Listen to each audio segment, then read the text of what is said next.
महाराष्ट्र में फडणवीस सरकार का मंत्रिमंडल विस्तार। बीजेपी से 19, शिवसेना से 11 विधायकों ने मंत्री पद की शपथ ली। एनसीपी कोटे से 9 विधायक मंत्री बने। महाराष्ट्र मंत्रिमंडल का नया फॉर्मूला तय। 2.5 साल बाद फिर बदल सकते हैं मंत्री। 2.5 साल का ही होगा मंत्रियों का कार्यकाल। बीजेपी कोटे से चंद्रशेखर बावनकुले ने मंत्री पद की शपथ ली। महाराष्ट्र में बीजेपी का ओबीसी चेहरा है चंद्रशेखर। मराठा समाज के नेता राधाकृष्ण वी.के. पाटिल ने भी मंत्री पद की शपथ ली। एनसीपी कोटे से हसन मिस्त्री मंत्री पद की शपथ ली। बीजेपी के वरिष्ठ नेता चंद्रकांत पाटिल ने भी मंत्री पद की शपथ ली। बीजेपी नेता गिरीश महाजन ने मंत्री पद की शपथ ली। खानदेश रीजन से बड़े ओबीसी नेता हैं। शिवसेना शिंदे गुट के नेता गुलाब राव पाटिल भी मंत्री बने। अजित पवार गुट से धनंजय मुंडे ने मंत्री पद की शपथ ली। पाली सीट से विधायक हैं। बीजेपी नेता मंगल प्रभात लोढ़ा ने भी शपथ ली। शिवसेना गुट से उदय सामंत ने भी मंत्री पद की शपथ ली। बीजेपी नेता पंकजा मुंडे ने भी मंत्री पद की शपथ ली। बीजेपी नेता आशीष शेलार ने मंत्री पद की शपथ ली। अजीत गुट से अदिति तटकरी भी मंत्री बनी। एनसीपी अजीत गुट से मानिक राव कोकाट मंत्री बने। बीजेपी कोटे से जय कुमार गोरे ने भी मंत्री पद की शपथ ली। गोपनीयता की शपथ ली। गृह मंत्री अमित शाह रायपुर में पुलिस परेड ग्राउंड पहुंचे। राष्ट्रपति पुलिस कलर अवार्ड में शामिल हुए। गृह मंत्री अमित शाह ने छत्तीसगढ़ पुलिस को देश की सबसे बहादुर पुलिस बताया। कहा, राष्ट्रपति पुलिस कलर अवार्ड मिलना उनकी क्षमता और अदम्य साहस को बताता है। छत्तीसगढ़ की जनता को गृह मंत्री ने भरोसा दिया। कहा, 2026 तक प्रदेश को नक्सल मुक्त कर देंगे। पुलिस को इससे बहुत सफलता भी मिलती है। गृह मंत्री अमित शाह ने कहा, पिछले 10 वर्षों में नक्सलवाद के खिलाफ दोनों मोर्चों पर काम किया गया। आज सुरक्षा कर्मियों की मौत 73% की कमी आई है। 2026 तक पूरी तरह नक्सलवाद को खत्म कर देंगे। गृह मंत्री अमित शाह ने नक्सलियों से हथियार छोड़कर मुख्यधारा में शामिल होने की अपील की। कहा, नक्सलियों के पुनर्वास की जिम्मेदारी सरकार की। दिल्ली चुनाव के लिए आम आदमी पार्टी ने उम्मीदवारों की चौथी लिस्ट जारी की। 38 कैंडिडेट का ऐलान। आप संयोजक अरविंद केजरीवाल नई दिल्ली से चुनाव लड़ेंगे। सीएम आतिश्य को कालकाजी विधानसभा, सौरभ भारद्वाज को ग्रेटर कैलाश, दुर्गेश पाठक को राजेंद्र नगर, जर्नैल सिंह को तिलक नगर से प्रत्याशी बनाया गया। आम आदमी पार्टी ने ओखला से अमानतुल्लाह खान, गोपाल राय को बाबरपुर से, कुलदीप कुमार को कोंडली से और सोमनाथ भारती को मालवीय नगर से कैंडिडेट बनाया। शकूर बस्ती से सत्येंद्र जैन, सदर बाजार से सोमदत्त, द्वारका से विनय मिश्रा और उत्तम नगर से मौजूदा विधायक नरेश बालियान की पत्नी पूजा बालियान को आम आदमी पार्टी ने प्रत्याशी बनाया। आम आदमी पार्टी ने दिल्ली की सभी 70 विधानसभा सीटों पर कैंडिडेट उतारे। संयोजक अरविंद केजरीवाल बोले, पार्टी पूरे आत्मविश्वास और पूरी तैयारी के साथ चुनाव लड़ रही है। अरविंद केजरीवाल ने बीजेपी पर निशाना साधा। कहा, उसके पास दिल्ली की कोई विजन नहीं है, ना उनके पास सीएम फेस है और ना ही टीम। दिल्ली की सीएम आतिशी ने केंद्र सरकार पर दिल्ली में अवैध रोहिंग्यों को बसाने का आरोप लगाया। कहा, दिल्ली सरकार और जनता को इससे अनजान रखा गया। सीएम आतिशी ने केंद्रीय मंत्री हरदीप पुरी के बयान का हवाला दिया। कहा, दिल्ली के गरीबों के लिए बक्करवाला में बने ईडब्ल्यूएस फ्लैट्स को अवैध रोहिंग्यों को रहने के लिए दे दिया गया। सीएम आतिशी ने गृह मंत्री अमित शाह से मांग की, बिना दिल्ली सरकार की अनुमति के किसी शरणार्थी को दिल्ली में ना बसाए और रोहिंग्या शरणार्थियों की लिस्ट दिल्ली सरकार और राज्यपाल को और पुलिस को दी। कल लोकसभा में one nation one election bill पेश नहीं होगा। लोकसभा की संशोधित सूची में नहीं है बिल। पहले लोकसभा में कल बिल पेश होना था। सरकार ने सांसदों को बिल की कॉपी भेजी। 20 दिसंबर तक चलेगा संसद का शीतकालीन सत्र। एक देश एक चुनाव पर बोले यूपी के मंत्री ओपी राजभर। विपक्ष का सोचना चाहिए कि आजादी के बाद भी एक साथ चुनाव हुए। विपक्ष ने सीख लिया है कि उनका काम सिर्फ विरोध करना है।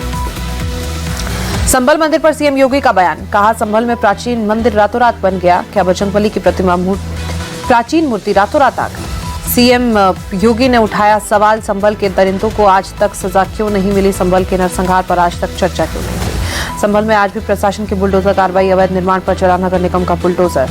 संभल में प्रशासन का नॉन स्टॉप एक्शन। मंदिर के पास मिले कुएं की चल रही खुदाई। संभल में कल मंदिर के पास मिला था कुआं। संभल में हिंसा वाली जगह से मिले अवैध गैस सिलेंडर। एक मकान से 25 अवैध गैस सिलेंडर मिले। पुलिस ने सभी अवैध सिलेंडर को कब्जे में लिया। नखासा थाने क्षेत्र में हिंदूपुरा खेड़ा का मामला। संभल में कल हुआ था बुलडोजर एक्शन। कार्रवाई के दौरान प्रशासन को मिला था एक प्राचीन मंदिर और कुआं। मंदिर को ढकने के लिए बनाई गई दीवार को तोड़ा गया। मंदिर की निगरानी के लिए मंदिर के चारों ओर सीसीटीवी कैमरे लगाए गए। संभल में शिव और हनुमान मंदिर में पूजा हुई। 46 साल से बंद पड़े मंदिर को कल प्रशासन ने खुलवाया। संभल के सांसद जिया और रहमान पर का आरोप। प्रशासन संभल में लोगों को परेशान करने में लगा। संभल मामले पर बोले डिप्टी सीएम केशव प्रसाद मौर्य। 4 दशक से बंद मंदिर खुलने से लोग खुश। ऐसे और धार्मिक स्थलों का पता लगाया जाएगा। प्रियंका गांधी ने पीएम मोदी के भाषण को उबाऊ बताया। कहा पीएम ने अडानी पर कुछ नहीं बोला, पीएम मोदी के 11 संकल्प खोखले। प्रियंका गांधी के बयान पर बोले केंद्रीय मंत्री लल्लन सिंह, कांग्रेस संविधान की धज्जियां उड़ाई है। कल पीएम ने उन्हें आईना दिखाया। पीएम के भाषण पर बोले केसी वेणुगोपाल, उनके भाषण में कुछ भी नया नहीं, उनका एक ही एजेंडा संविधान के नाम पर कांग्रेस पर हमला करना। लोकसभा में पीएम मोदी के भाषण पर बोले कांग्रेस नेता प्रमोद तिवारी, उन्होंने प्रधानमंत्री पद की गरिमा गिराई। दुर्भाग्य है कि संविधान की गरिमा को तार-तार किया गया।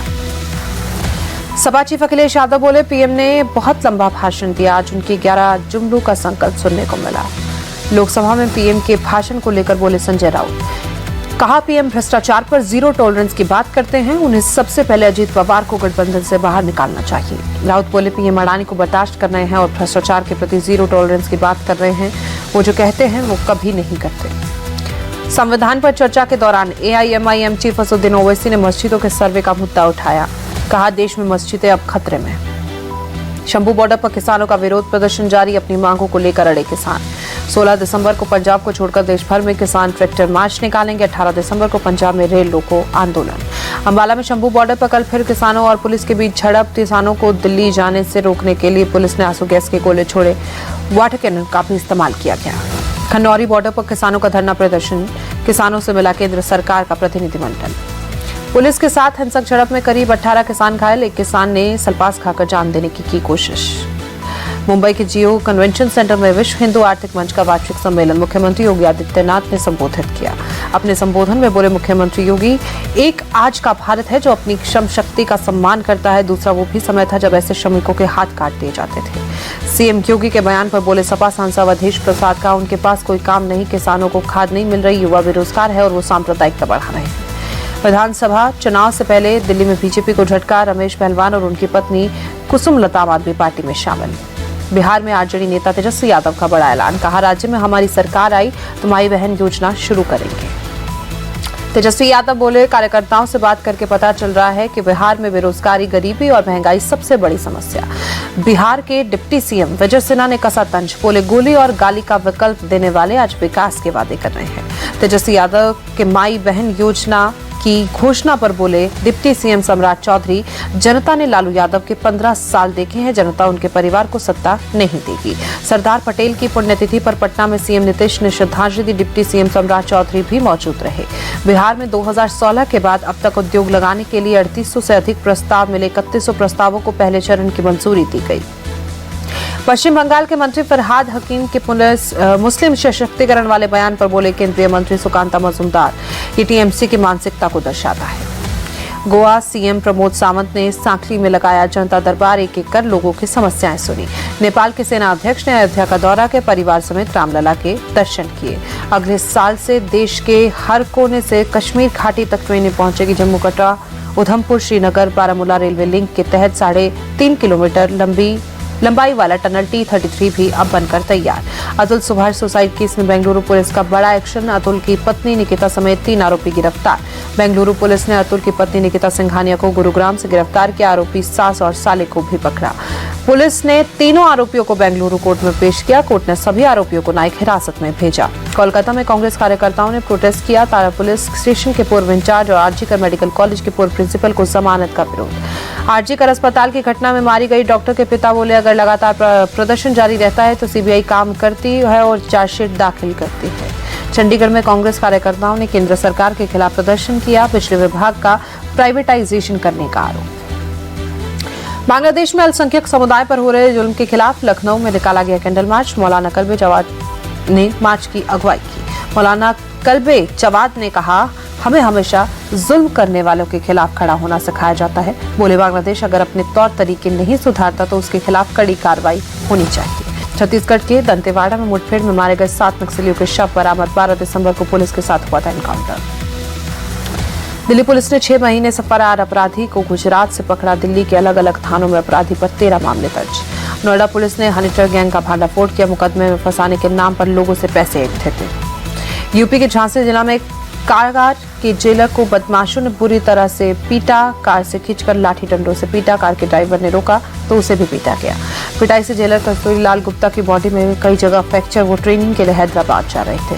प्रयागराज पहुंचा जूना अखाड़ी का जुलूस, महाकुंभ से पहले जुटने लगे साधु संत। गाजे बाजे के साथ पहुंचा जूना अखाड़े का काफिला, जगह जगह किया गया स्वागत। काशी विश्वनाथ कॉरिडोर बनने के बाद वाराणसी में उमड़ा भक्तों का सैलाब। मंदिर ट्रस्ट के सीईओ बोले, कॉरिडोर बनने के बाद से अब तक 19 करोड़ 12 लाख श्रद्धालुओं ने बाबा विश्वनाथ के दर्शन किए। कोलकाता में world athletic gold double race का आयोजन, राज्यपाल सीवी आनंद बोस भी शामिल। मुंबई में मझगांव डॉक मैराथन का आयोजन, बड़ी संख्या में शामिल हुए लोग। भारतीय सेना ने छत्तीसगढ़ सरकार के साथ मिलकर रायपुर में मैराथन का किया आयोजन। पूर्व सेना प्रमुख जनरल वीके सिंह ने दिखाई हरी झंडी। कोच्चि में भारतीय नौसेना ने कोच्चि नेवी मैराथन का आयोजन किया, बड़ी संख्या में शामिल हुए लोग। अगरतला में टूरिज्म प्रोमो फेस्ट के म्यूजिकल कॉन्सर्ट में पहुंचे मुख्यमंत्री मानिक साहा। राज्य में पर्यटन को बढ़ावा देने के लिए शुरू किया फेस्ट। म्यूजिकल कॉन्सर्ट में श्रेया घोषाल ने बिखेरा अपनी गायिका का जलवा, झूमते नजर आए लोग। गुजरात के गांधीनगर में गिफ्ट सिटी रन का शुभारंभ, अभिनेता सोनू सूद शामिल। दिल्ली में सांसदों का friendly cricket match, major Dhyanchand stadium में राज्यसभा सभापति 11 बराम लोकसभा स्पीकर 11 के बीच मैच। त्रिची में हुई बारिश से बिगड़े हालात, कई जगहों पर जलभराव से लोग बेहाल। सड़कों पर पानी भरने से यातायात प्रभावित, लोगों को आने जाने में परेशानी। तमिलनाडु के थूथुकुडी में बारिश, सड़कों पर गाड़ियों की रफ्तार धीमी। इंदौर के चिड़ियाघर में जानवरों को ठंड से बचाने के लिए हीटर और कंबल का इंतजाम, ब्लोअर भी लगाए गए। चिड़ियाघर के प्रभारी ने कहा, इस बार तापमान में काफी गिरावट, इसे देखते हुए हमने खास इंतजाम किए। देश की राजधानी दिल्ली में कड़ाके की ठंड, न्यूनतम तापमान 7 डिग्री सेल्सियस तक पहुंचा। दिल्ली में शीतलहर जारी, इंडिया गेट इलाके में आसमान में छाई धुंध।